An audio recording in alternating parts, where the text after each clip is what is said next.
I could do it if I tried. You've said that before, right? I think we all have. There's always this one thing that we think is going to be amazing. And yet we also think, I'm not sure if I could do it. Like imagine you're rock climbing. I know I've been there before. And I can look up and I say, oh, wow, that's pretty high. I could probably do it if I tried, but I'm just not going to. Why? Same reason I think when people want to make a real life change or change in career, it's I could do it if I tried, but A, it's either not worth the effort. B, where I am isn't actually as bad as where it could be. Or C, I'm afraid of what it's going to take to actually get there, despite the fact that I know I could probably do it if I really just tried. And so that really asks an interesting question, which is, well, what is the trying? Is the trying sitting and dealing with like the fear of failing, or is the trying just the cost of effort? Like if I'm going to switch careers, let's say, and to get into this new career, I need to go to school for another 4 years. But right now, I'm doing something that doesn't require me to do that. I'm making a decent living. And frankly, like this is just easier, even if I don't enjoy it. Well, then, yeah, I'm probably not going to put in that effort, am I?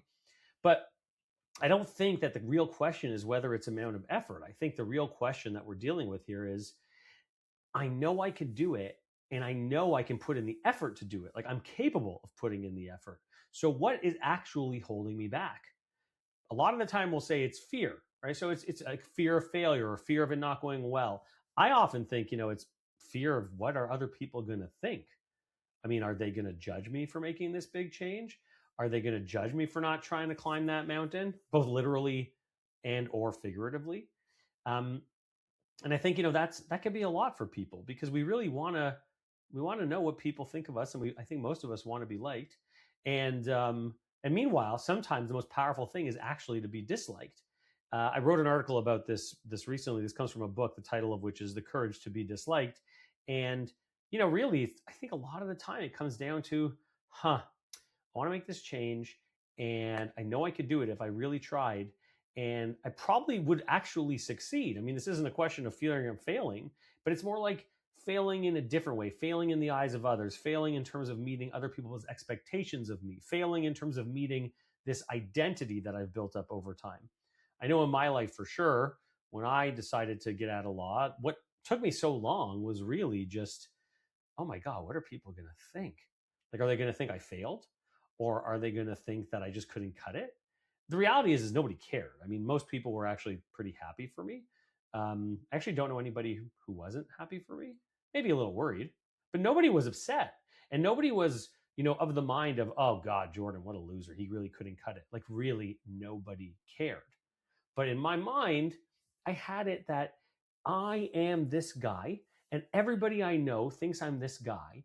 And if I change, then what's that going to mean for me? Am I still going to be accepted? Am I still going to be loved? Are my friends going to still respect me? Is my wife going to love me? What are my clients going to think? What are my colleagues going to think? And not so much in terms of approving or not approving, but it's more like the fear of loss, the fear of losing myself and the relationships that were connected to that, self, and really what that could possibly turn into. And that was terrifying. And so I think going back to the original question of, well, I could do it if I tried, 99% of us know we could do whatever we want if we really try. And we have the gumption and the energy, and I think a lot of the time the resources to actually put in the effort. So the question then becomes, yes, I can do it if I try. And so what do I need to try? And when we frame it that way, I think actually a lot of things can really shift. All of a sudden we start to realize, oh, wait a minute, there's actually this thing that I want to go after and I can do it and I know I can try, but what do I need, right? I can't answer that question. I know what it was for me. I think, for a lot of people, the answers are really different. But it's a powerful question because all of a sudden it opens up possibility of change and maybe even a little optimism, which maybe is nice. So yeah, those are my thoughts on that question. Stick around if you want more.